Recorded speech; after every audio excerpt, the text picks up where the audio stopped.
Coming up now to the top of the observatory. I need to catch my breath. I'm Marie McRory with National Geographic Travel. Belize is home to about a dozen major Mayan ruins, which are visited by over 300,000 tourists every year. But the largest Mayan site in the country only receives a small fraction of those visitors. The ancient ruins of Caracol are only about 25 miles south of San Ignacio, but the nearly 6-hour round trip makes getting there an all-day adventure. The prospect of the long journey only made me more curious. What are people missing out on by skipping over Caracol? I set out to see for myself.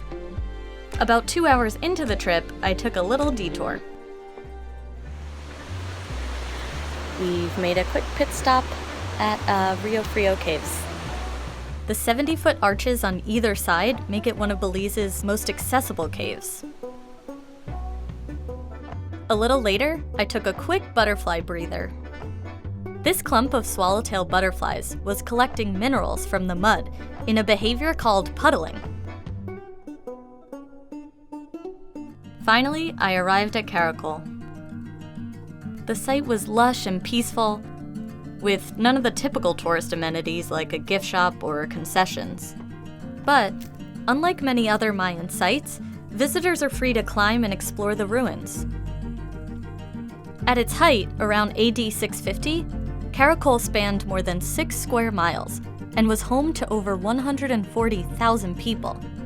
That's double the population of Belize City, the country's current largest. Known as the Sky Palace, Kana is the tallest set of buildings in Caracol. The very top. Though it doesn't look that tall, because the tiered design makes it difficult to see the top when you're standing on the ground.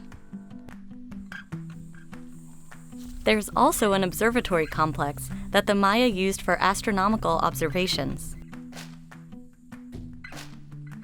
Many of the structures haven't been excavated due to logistical and funding challenges, but you can still make them out underneath mounds of dirt and trees. These extra layers actually help preserve the ruins by protecting them from the elements. Some pieces of history that are easy to see are carvings that are all over the site. The hieroglyphs tell the story of the kingdom by recording significant dates, succession of rulers, or even political intrigue. It's off the beaten path today, but Caracol had a favorable location in the ancient Maya world. It had valuable resources nearby, like stone for making tools and carving monuments, and it had access to trade routes that included the Belize River, which meant they could even have fresh fish at the market. After taking in all the amazing sights, I started back towards San Ignacio. But I made one last stop, at the Rio On pools. It's so nice and cool after a long hot day of walking around. You could either sun on the rocks or slide down them. And just like Caracol, the site was not overrun by tourists. Instead, I spotted a lot of locals enjoying the water. In the end, I realized that even though the trip to Caracol is long, all of the adventures along the way make walking in the footsteps of the ancient Mayans well worth the effort.